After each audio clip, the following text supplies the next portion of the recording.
Hello नमस्कार friend.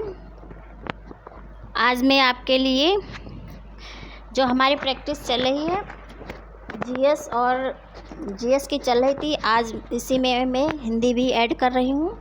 और जो है मैं पर डे आपको हिंदी प्लस जीके जीएस का एक प्रैक्टिस सेट प्रोवाइड करूँगी। और परीक्षा की दृष्टि से बहुत महत्वपूर्ण है। चलिए, आज हमारा प्रैक्टिस सेट नंबर 10 है, जो आज आप लोगों को सॉल्व करवाने वाली हूँ। चलिए देखते हैं, ये हमारा मॉडल पेपर है। पहला क्वेश्चन देखते हैं, निम्नलिखित में से किसका प्रयोग अधिकतर भारतीय गजट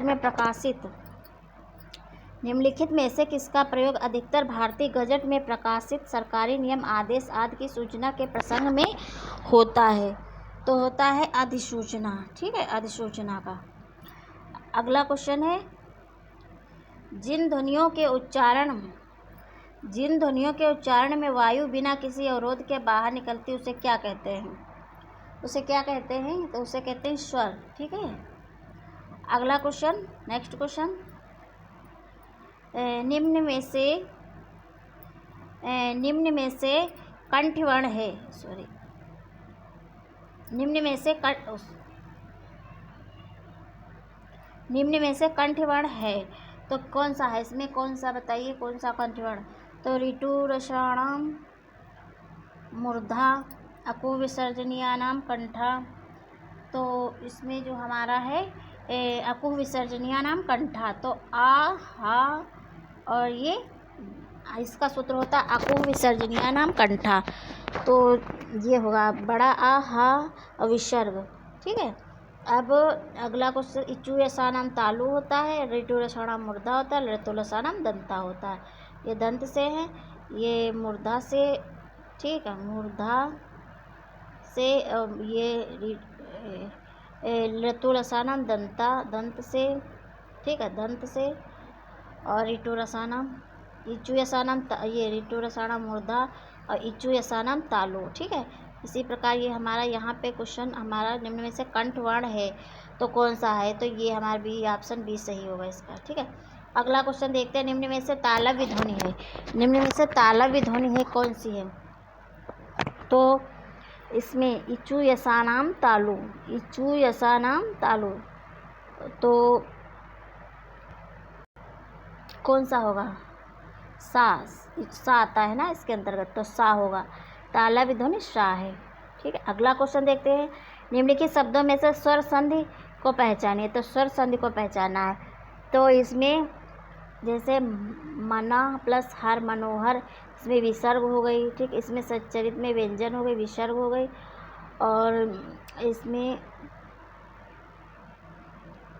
इसमें भोजनालय में दीर्घ स्वर संधि है। ठीक है, भोजनालय में है स्वर संधि।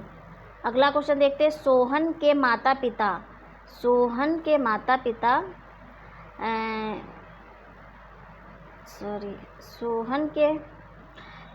माता पिता बैलगाड़ी से यात्रा कर रहे हैं।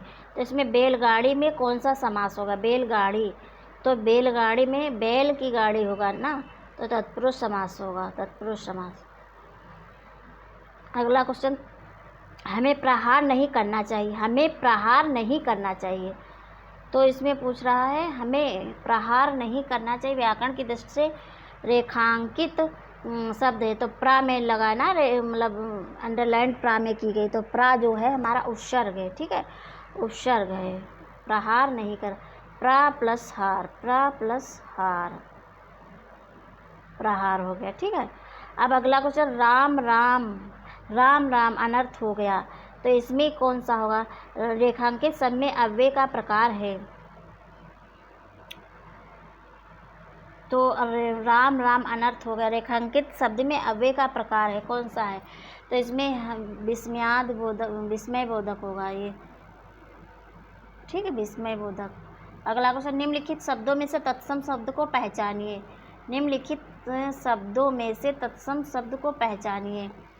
तो इसमें कौन सा है?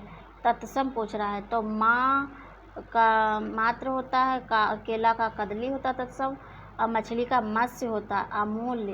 अमूल्य में जो है तत्सम है, अमूल्य, अमूल्य का अमोल होगा, अनमोल होगा। ठीक है। अगला क्वेश्चन, निम्नलिखित शब्दों में से तद्भव शब्द को पहचानिए। निम्नलिखित शब्दों में से तद्भव शब्द को पहचानना है। ठीक है। तो तद्भव हमारे कौन होते हैं? तो ये घृत, ये तो तत्सम है। दुग्ध भी तत्सम है। और अतिन, तो अतिन भी तत्सम है। ठीक। आंसू जो होता है तद्भव होता है, आंसू का आश्रु होता है। तत्सम जो है आश्रु। ठीक, आश्रु होता है तत्सम। अगला क्वेश्चन देखते हैं, निम्नलिखित में से आर्ध तत्सम शब्द को पहचानिए। निम्नलिखित में से आर्ध तत्सम शब्द को पहचानिए। तो 11 का जो है हमारा सी होगा, चंदर। निम्नलिखित में से आर्ध तत्सम शब्द है चंदर। अगला क्वेश्चन देखते हैं, कौन सा फारसी शब्द नहीं है? कौन सा फारसी शब्द नहीं है? तो इसमें इस्तीफ़ा, मलीहा है फारसी, पैमाना है फारसी, तनख्वाह फारसी, इस्तीफ़ा नहीं है फारसी। ठीक है। अगला क्वेश्चन, मौसम आज कुछ सुहाना है। मौसम आज कुछ सुहाना सा है में सुहाना, सुहावना शब्द का किसका परिचायक है? ठीक है। सुहावना शब्द किसका परिचायक है? तो ये विशेषण है, विशेषण। ठीक है। सुहावना जो है विशेषण का प्रतीक। यह मेरी पतंग है, रेखांकित का भेद बताइए। मतलब यह मेरी पतंग है, रेखांकित का भेद बताइए। यह मतलब क्या है? तो यह किस भेद का अंतर्गत आता है? तो इसका होगा ये निश्चय, यह निश्चय किया गया ना, यह मेरी पतंग है, तो निश्चयवाचक सर्वनाम। अगला क्वेश्चन है, निम्नलिखित शब्दों में से विशेषण को पहचानिए। तो निम्नलिखित शब्दों में से विशेषण को पहचानिए। तो विशेषण इसमें कौन सा होगा? ये 5वां होगा विशेषण। ठीक है। अब अगला क्वेश्चन देखते हैं, वह काम नहीं करता। वह काम नहीं करता वाक्य में अव्यय पद है। ठीक है। तो वह काम नहीं करता में अव्यय पूछ रहा है ना, तो इसमें नहीं होगा अव्यय।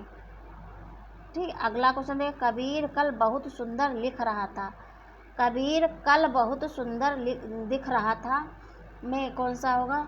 तो इसमें जो है कबीर कल बहुत सुंदर दिख रहा, बहुत जो है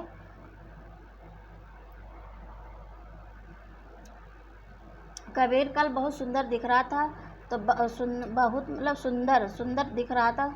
उपरोक्त वाक्य में रेखांकित शब्द की व्याकरण की दृष्टि से क्या है? तो ये सुंदर जो है विशेषण है, और जो बहुत को पूछता तो विशेष ही होता। अगला क्वेश्चन देखते हैं,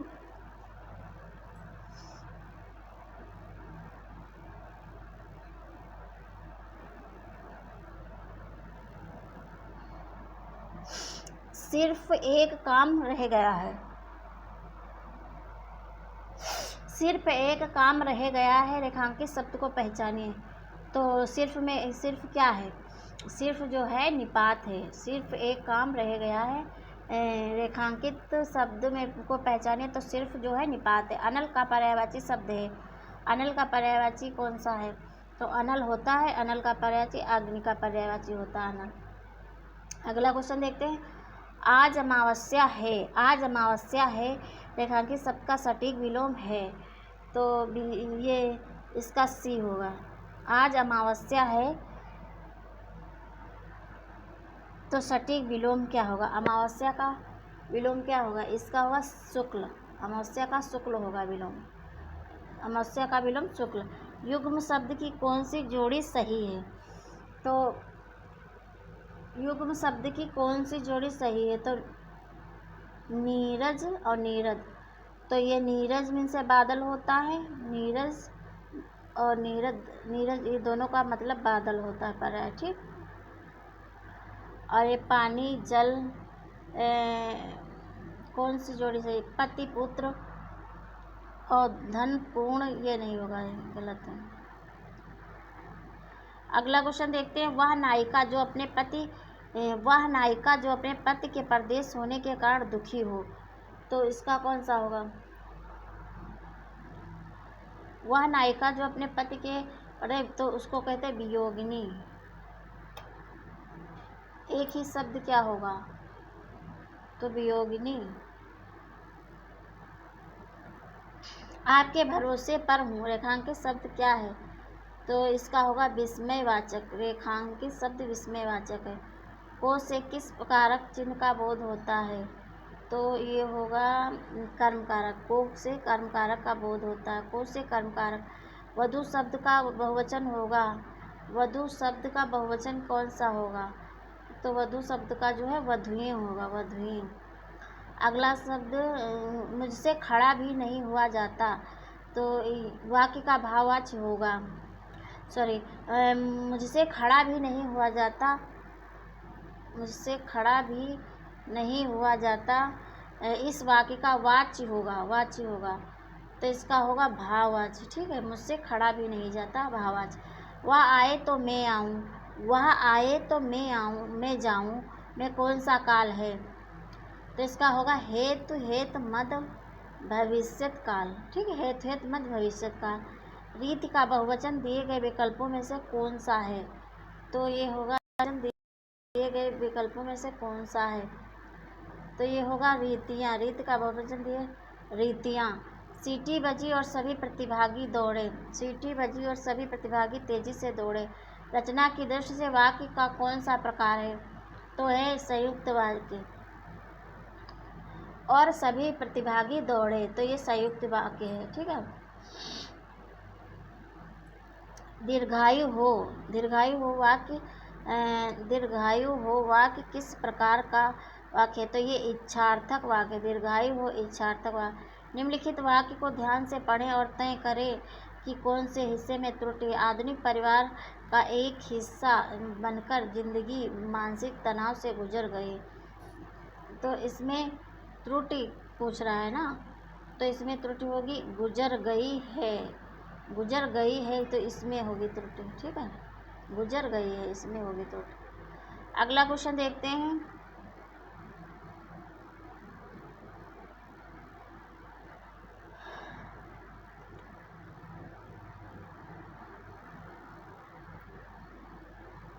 अशुभ बुरा रेखांकित शब्द को पहचानिए।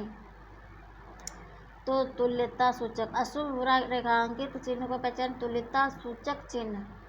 अशुभ बुरा का तुल्यता सूचक चिन्ह है।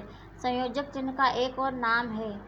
तो संयोजक चिन्ह का एक और नाम है सामसिक चिन्ह। संयोजक चिन्ह का एक और नाम सामसिक चिन्ह। गुलाब जामुन देखकर रमेश के मुंह में पानी आ गया। रेखांकित मुहावरे का अर्थ क्या है? तो इसका होगा लालच होना। ठीक है, लालच होना। गुलाब जामुन देखकर रमेश के मुंह में पानी आ गया, तो लालच होना। अगला क्वेश्चन। सबे दिन होत न एक समाना। तो इसमें कौन सा होगा? समय परिवर्तनशील है। ठीक है, समय परिवर्तनशील है। इस वाक्यांश के लिए एक शब्द बताएं जिसे वाणी से व्यक्त ना कर सके, जिसे वाणी व्यक्त ना कर सके। तो इसका होगा अनिर्वचनीय। ठीक, अनिर्वचनीय। इसमें जल का समानार्थी शब्द कौन सा नहीं है? तो इसमें जल का समानार्थी शब्द कौन सा नहीं है? तो नल नहीं है। ठीक है, पानी, नीर, अम्बु ये सब हैं। ठीक है, और नहीं पूछ रहा है ना, तो नल नहीं है। निम्नलिखित में से कौन सी पश्चिमी हिंदी में नहीं है? निम्नलिखित में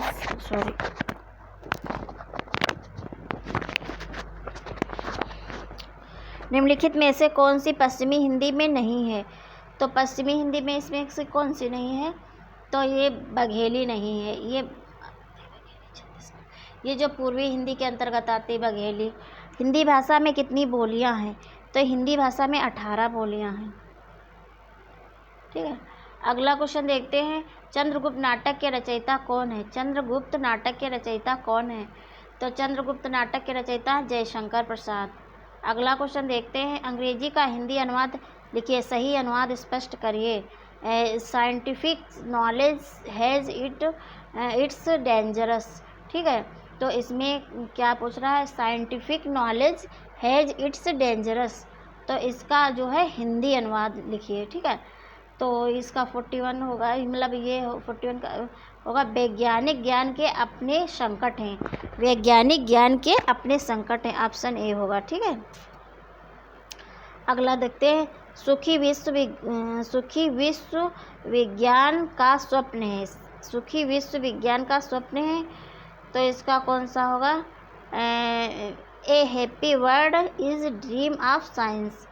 ठीक है, इसका अंग्रेजी अनुवाद पूछना है। सुखी विश्व विज्ञान का स्वप्न है, तो इसका जो है मतलब ट्रांसलेट करना है हिंदी से इंग्लिश में। तो ए happy world is a dream of science, तो ऑप्शन बी सही होगा। ठीक है, अगला क्वेश्चन देखते हैं। जैसे अब ये पैराग्राफ दिया है, ठीक है, तो पैराग्राफ हम ना पढ़ के, टाइम वेस्ट ना करके, आप इसी पे जो है अपने क्वेश्चनों पे ध्यान देंगे। ठीक है, तो आप लोग एक बार देख लीजिए पैराग्राफ। चलिए चलिए दिखा देते हैं, नहीं चलिए। सारा संसार नीले गगन के तले अनंत काल से रहता आया है। हमें थोड़ी दूरी पर देखते हैं क्षितिज तक, जहाँ धरती और आकाश हमें मिलते दिखाई देते हैं, लेकिन जब हम वहाँ पहुँचते हैं तो यह नज़ारा आगे खिसकता चला जाता है और इस नज़ारे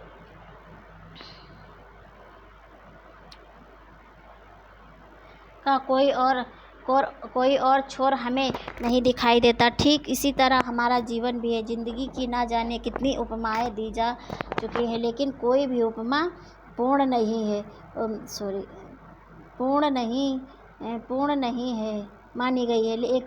क्योंकि ज़िंदगी के इतने पक्ष हैं कि कोई उपमा उस पर पूरी तरह फिट नहीं बैठती। बर्नार्ड शॉ जीवन को एक खुली किताब मानते थे और यह भी मानते थे कि सभी जीवों को समान रूप से जीने का हक है। वह चाहते थे कि इंसान अपने स्वार्थ में अंधा होकर किसी दूसरे जीव को जीने का हक ना मारे। यदि इंसान ऐसा करता है तो वह बहुत बड़ा अन्याय है। हमारे विचार स्वाभाविक रूप से एक दूसरे से मेल नहीं खाते, लेकिन इसका मतलब यह नहीं है कि हम दूसरे को उसके जीने के हक से वंचित कर दें। यह खुला आसमान, यह प्रकृति और यह पूरा भूमंडल हमें दरअसल यही बात बता रहा है कि हाथी से लेकर चींटी तक सभी को समान रूप से जीवन बिताने का हक है। जिस तरह से खुले आसमान के नीचे हर प्राणी बिना किसी डर के जीने सांस लेने का अधिकारी, उसी तरह से मानव मात्र का स्वभाव भी होना चाहिए कि वह अपने जीने के साथ दूसरे से उसके जीने का हक ना छीने। यह आसमान हमें जिस तरह से भय से छुटकारा दिलाता, उसी तरह से हमें भी मानव जाति से इतर जीवों का डर से छुटकारा दिलाकर उन्हें जीने के लिए पूरा अवसर देना चाहिए। दूसरों के जीने के हक को छीनने से बड़ा अपराध या पाप कुछ नहीं हो सकता। ठीक है, तो यहाँ पे बता रहा है यदि किसी का छोर नहीं है तो, अब पैराग्राफ आप देख के बता सकते हैं, तो उसकी सीमा नहीं है। ठीक है, उसकी सीमा नहीं है, इसका आंसर यही होगा। क्षितिज किसे कहते हैं? तो क्षितिज कहते हैं जहाँ धरती और आसमान मिलते हुए दिखाई देते हैं, उसे क्षितिज कहते हैं। अगला क्वेश्चन, प्रकृति और खुला आसमान बता रहे हैं कि सबको अपने जीने का हक है। ठीक है, अगला क्वेश्चन यह, हम बहुत बड़ा अन्याय कर रहे होते हैं यदि किसी को जीने का अधिकार नहीं देते। ठीक है, अगला क्वेश्चन है, अष्टचाप के कवि नहीं हैं। तो अष्टचाप के कवि कौन से नहीं हैं? तो नाभा दास नहीं है। ठीक है, नाभा दास, ये कृष्णदास, परमानंद, नंददास, ये सभी हैं। ठीक है, नाभा दास नहीं है। अगला क्वेश्चन देखते हैं, इनमें से कौन भक्तकालीन कवि नहीं है? तो इसमें कौन भक्तकालीन कवि नहीं है? तो ये बिहारी नहीं है, रीतकालीन कवि। बाकी सूरदास, कबीरदास, तुलसीदास ये भक्तकालीन कवि हैं। निम्नलिखित में से सही जोड़ी चुनिए। तो ये होगा सुमित्रा नंदन पंत चिदम्बरा। ठीक है, और जयशंकर प्रसाद, यामा तो महादेवी वर्मा की है और ये सब नहीं। ठीक, अगला यही कुछ हमारा सुमित्रा नंदन पंत, ये सुमित्रा नंदन पंत की रचना चिदम्बरा, ये सही है। ठीक है, अगला, आदिकाल के लिए वीरगाथा काल नाम किसने प्रस्तावित किया? तो आदिकाल के लिए वीरगाथा काल नाम आचार्य रामचंद्र शुक्ल ने प्रस्तावित किया। अगला क्वेश्चन देखते हैं। अब हमारा ये आ गया जीके जीएस का पार्ट। ठीक है, तो ये हमारा जीके जीएस का पार्ट देखते हैं। 50 क्वेश्चन इसके हैं, तो जो है इसका कौन सा सही होगा?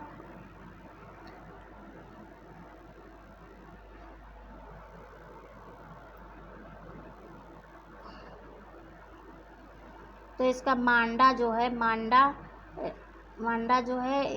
जम्मू कश्मीर में, मांडा, मांडा जम्मू कश्मीर, और दायमाबाद ये है महाराष्ट्र। दायमाबाद कालीबंगा, कालीबंगा जो है राजस्थान, और राखीगढ़ी हरियाणा। तो इसमें कौन सा होगा? 3 और फिर कौन सा है? 4, फिर कालीबंगा मतलब 1, फिर 2, तो 3, 4, 1, 2 तो किस में होगा? सी में होगा। ठीक है, ऑप्शन सी सही होगा। अगला क्वेश्चन देखते हैं। नेटवर्क पर प्रत्येक कंप्यूटर को अद्वितीय द्वारा पहचाना जाता है, तो आईपी एड्रेस द्वारा। ठीक है, अगला क्वेश्चन अद्वितीय द्वारा पहचाना आईपी एड्रेस। भारतीय रिजर्व बैंक द्वारा रेपो दर को कम करने की ओर जाता है। भारतीय रिजर्व बैंक द्वारा रेपो दर को कम करने की ओर जाता है, तो क्या जाता है? बाजार में अधिक तरलता। ठीक है, अगला क्वेश्चन देखते हैं। संबंधित देश की पूंजी और मुद्रा की सही जोड़ी पहचान करें। तो वियना जो है वीरो की है, ये सही है। ठीक है, अगला क्वेश्चन। विश्व संग्रहालय दिवस प्रतिवर्ष कब मनाया? विश्व संग्रहालय दिवस प्रतिवर्ष कब मनाया जाता है? तो ये 18 मई को मनाया जाता है। अगला क्वेश्चन। आधुनिक इतिहासकार जिसने 1857 के विद्रोह को स्वतंत्रता की पहली लड़ाई कहा, तो किसने कहा है? तो वी.डी. सावरकर ने कहा। ठीक है, वी.डी. सावरकर ने कहा। अगला क्वेश्चन। कौन सा द्वीप इंडोनेशिया का हृदय स्थल कहलाता है? तो कहलाता है जावा। इंडोनेशिया का हृदय स्थल जावा। अगला। गैसों के दो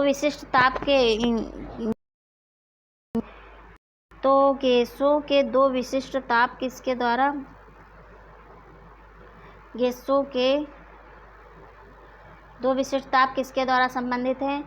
तो ये होगा CP, यही आंसर ऑप्शन ए सही होगा।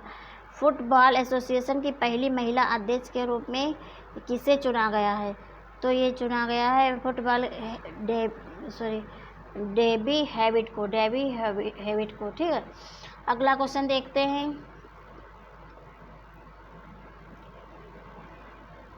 निम्न में से कौन सा संगठन कलिंग पुरस्कार प्रदान करता है? तो ये प्रदान करता है यूनेस्को। कलिंग पुरस्कार यूनेस्को प्रदान करता है। पारिस्थितिकी शब्द की सर्वप्रथम 1865 ईस्वी में प्रतिपादन करने का श्रेय किसको जाता है? तो ये जाता है रेटर को। पारिस्थितिकी शब्द की सर्वप्रथम 1865 प्रतिपादित करने का श्रेय रेटर को जाता है। अगला क्वेश्चन। वर्ष 2011 की जनगणना के अनुसार देश में 2001 और 2011 के दशक के दौरान जनसंख्या वृद्धि कितने प्रतिशत रही है? तो ये कितने प्रतिशत रही है? 1 मिनट। हाँ, डी रेटर को। तो ये इसका कौन सा सही होगा? इस 17.7%। ठीक, अगला क्वेश्चन। निम्नलिखित में से कौन सा कथन असत्य है? तो ये होगा भारत के क्षेत्रफल का 48% भाग मैदानी है। ठीक है, ऑप्शन सी सही होगा। सॉरी, हाँ असत्य पूछ रहा है ना, तो ये सही होगा, यही होगा। भारत के क्षेत्रफल का 48% भाग मैदानी है, यही असत्य होगा। अब भाग के क्षेत्रफल का 29.3% भाग पर्वतीय है, सही है। ये भारत के क्षेत्रफल का 27.7% भाग पठारी है, ये भी सही है। भारत का अक्षांशीय विस्तार 8°4 से उत्तरी और 37°6 उत्तरी है। ठीक, ये भी सही है। ये हमारा ऑप्शन सी गलत होगा। ठीक, असत्य पूछ रहा है ना। जंजीबार तथा पेम्बा द्वीप किस देश के तट के निकट स्थित हैं? तो ये तंजानिया के निकट हैं। अगला क्वेश्चन। राज्यपाल अपने राज्य के विधान परिषद यदि विधानमंडल द्विसदनी है में निम्न में से किन क्षेत्रों से संबंधित व्यक्तियों को मनोनीत करता है? तो ये होगा, कौन सा होगा? ये होगा कला और साहित्य, विज्ञान, सामाजिक सेवा व सहकारिता, उपयुक्त सभी। ठीक, उपयुक्त सभी होगा। वर्ष 1946 में गठित अंतरिम बैठक की अध्यक्षता किसने की? तो ये कि पंडित जवाहरलाल नेहरू ने। ठीक है।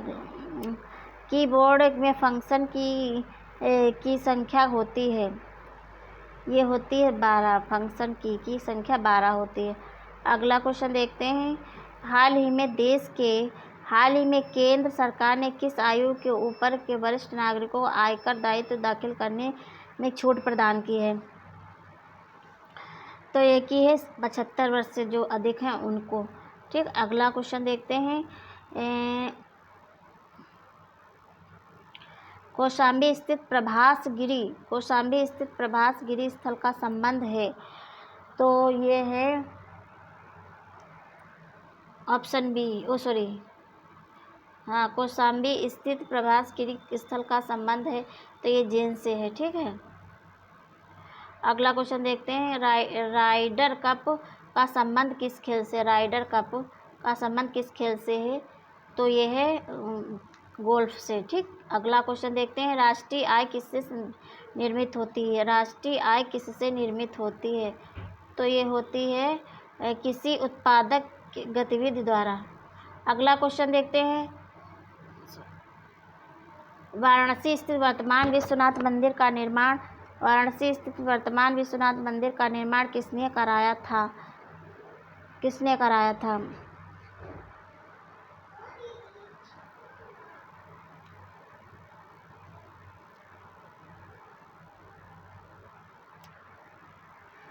किसी उत्पादक गतिविधि द्वारा होती है इसमें, ये सही होगा। यही तो बताया था शायद।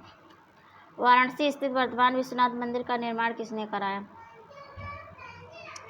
रानी अहिल्याबाई ने। ठीक है। अगला क्वेश्चन देखते हैं। स्वतंत्र भारत में पहली बार फांसी की सजा पाने वाली पहली महिला शबनम उत्तर प्रदेश के किस जिले की हैं? तो ये हैं अमरोहा की। ठीक। अमरोहा की।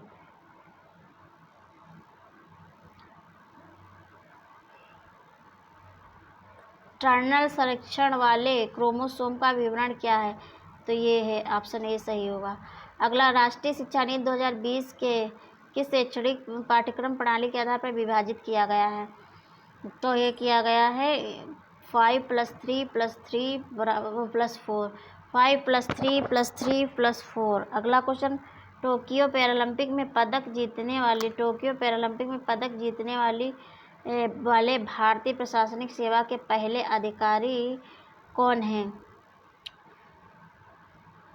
तो इसमें कौन सा होगा? ये होगा सुहास एलवाई। मुंबई तटीय सड़क परियोजना के तहत मुंबई में भारत की पहली जलमग्न सुरंग का निर्माण कब तक पूर्ण हो जाएगा? ये होगा 2023 तक। अगला क्वेश्चन देखते हैं। गोवा कौन सा लक्ष्य प्राप्त करने वाला भारत का प्रथम राज्य बना है? तो ये बना है प्रत्येक घर में और खुले में शौच मुक्ति। ठीक है। ए एवं बी दोनों। अगला क्वेश्चन देखते हैं। निम्नलिखित में से भारतनाट्यम और कुचिपुड़ी दोनों शास्त्रीय नृत्यों से संबंधित है। कौन संबंधित है इसमें पूछ रहा है। तो इसमें है यामिनी कृष्णमूर्ति। अगला, इनमें से कौन सही सुमेलित नहीं है? तो इसमें ये ऑप्शन डी सुमेलित नहीं है। ठीक है। कन्याकुमारी सितार सही है। मीता पंडित घटम सही है। निखिल बनर्जी कर्नाटक गान, ये सब सही है। ठीक है। सुमेलित है पूछ रहा है ना, तो ऑप्शन डी सही होगा। ये गलत है, सब ये गलत है। ये मुरली बाल कृष्ण वायलिन, ये सुमेलित है। ठीक है। अगला क्वेश्चन देखते हैं।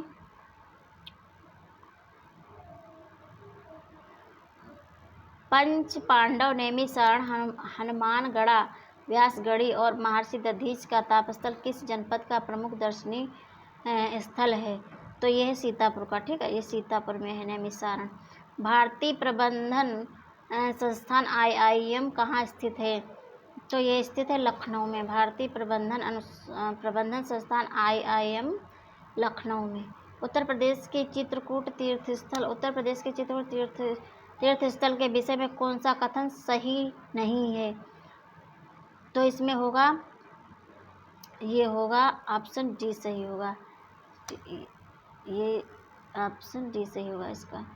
हिमालयी पर्वत श्रृंखलाओं और वनों के घिरे चित्रकूट और अनेक आश्चर्यों की पहाड़ी कहा जाता है, ये गलत है। चित्रकूट मंदाकिनी नदी के किनारे बसा है, तो ये सही है। भगवान राम ने सीता और लक्ष्मण के साथ अपने वनवास के 14 वर्षों में 11 वर्ष चित्रकूट में व्यतीत किए, सही है। ब्रह्मा विष्णु और महेश ने चित्रकूट में ही सती अनुसुईया के घर जन्म लिया था, ये भी सही है। ये वाला ऑप्शन डी गलत है, ठीक है। इनमें से कौन सुमेलित नहीं है, तो इसमें से कौन सुमेलित नहीं है पूछ रहा है ना। तो पृथ्वी दिवस 22 अप्रैल सही, विश्व पर्यावरण 5 जून सही है, विश्व भोजन दिवस 16 सितंबर सही, विश्व कैंसर दिवस ये 1 जनवरी को नहीं होता है, ठीक है, 2 दिसंबर को शायद होता है। अगला क्वेश्चन देखते हैं। मोरबी पुल घटना किस राज्य में घटी है, तो मोरबी पुल घटना गुजरात में घटी है। अगला क्वेश्चन देखते हैं। भारत में विश्व का सबसे बड़ा क्रिकेट स्टेडियम नरेंद्र मोदी किस राज्य में स्थित है, तो ये है गुजरात राज्य में, ठीक। अगला क्वेश्चन देखिए। भारत के किस राज्य में ट्रांसजेंडरों को प्रतिशत आरक्षण देने की घोषणा की गई है, तो ये की गई कर्नाटक में, ठीक है। अगला क्वेश्चन देखते हैं। एक ब्लॉक एक उत्पाद योजना की घोषणा किस राज्य ने की है, तो ये की है हरियाणा राज्य ने, ठीक। एक ब्लॉक एक उत्पादन योजना हरियाणा। हाल ही में जारी वैश्विक शांति सूचकांक पुरस्कार 2022 शांति पुरस्कार सूचकांक 2022 में भारत का कौन सा स्थान है, तो भारत का कौन सा है, 135वां स्थान है। जारी वैश्विक शांति सूचकांक 2022 में भारत का 135वां स्थान। अगला क्वेश्चन। अटलांटिक महासागर को पार करने वाले सबसे कम उम्र की महिला जैस्मिन हैरिसन किस देश से संबंधित है, तो ये है ब्रिटेन की, ठीक है। अटलांटिक महासागर को पार करने वाली सबसे कम उम्र की महिला जैस्मिन हैरिसन ब्रिटेन की है। आकांक्षा पोर्टल लॉन्च करने वाला राज्य है, तो कौन सा है, तो ये है कर्नाटक राज्य। आकांक्षा पोर्टल कर्नाटक राज्य ने लॉन्च किया। अगला क्वेश्चन देखते हैं। ब्लॉकचेन तकनीक द्वारा शैक्षिक दस्तावेज जारी करने वाला राज्य है, तो कौन सा राज्य है, तो ये है महाराष्ट्र। अगला क्वेश्चन देखते हैं। उर्वशी किस कवि की रचना है, उर्वशी किस कवि की रचना है, तो उर्वशी जो है रामधारी सिंह दिनकर की रचना है। अगला क्वेश्चन देखते हैं। चर्चा में रहा I2U2 समूह को कौन से देश शामिल नहीं है, तो ये है यूक्रेन शामिल नहीं है, यूक्रेन। इनमें से कौन सुमेलित नहीं है, तो ये है मॉडर्ना अमेरिका, कोरोना बैंक चीन, कोविशील्ड भारत, तो ये फाइबर बायोटेक फ्रांस, ये नहीं सुमेलित है, ठीक है। अगला क्वेश्चन देखते हैं। हाल ही में जारी विश्व प्रतिस्पर्धात्मक सूचकांक 2022 में भारत कौन से स्थान पर है, तो ये है 37वें स्थान पर। अगला क्वेश्चन देखते हैं। निम्नलिखित में से कौन सा फुटबॉल खेल का है, तो ये है स्ट्राइकर, पेनाल्टी किक, स्वीपर, उक्त सभी हैं फुटबॉल के, ठीक है, फुटबॉल खेल का ये सभी हैं। अब अगला क्वेश्चन देखते हैं। मोरिया द्राघी किस राज्य के प्रधानमंत्री किस देश के प्रधानमंत्री हैं, तो मोरिया द्राघी जो हैं ये है इटली के प्रधानमंत्री। अगला क्वेश्चन। किस देश में फीफा अंडर-17 महिला विश्व कप 2022 का आयोजन किया जाएगा, तो ये किया जाएगा भारत में। किस देश में फीफा अंडर-17 महिला विश्व कप 2022 का आयोजन किया, तो ये भारत में किया जाएगा। चर्चा में रही भारतीय संविधान अनकही कहानी नामक पुस्तक के लेखक कौन है, अनकही कहानी नामक पुस्तक के लेखक हैं राय बहादुर राय। इस प्रकार फ्रेंड यहाँ पे पूरे मैंने जीएस का पूरा मॉडल पेपर एक मॉक टेस्ट दिया है 50 नंबर का और हिंदी का, और प्लीज़ आप लोग वीडियो को ज़्यादा से ज़्यादा शेयर कीजिए, सब्सक्राइब तो ज़रूर ही कीजिए। और मैं इसी तरह आपके लिए मॉक टेस्ट लेकर आऊँगी जो परीक्षा की दृष्टि से बहुत इम्पॉर्टेंट है। यहीं से ज़्यादातर क्वेश्चन आने की संभावना है। Thanks for watching friend.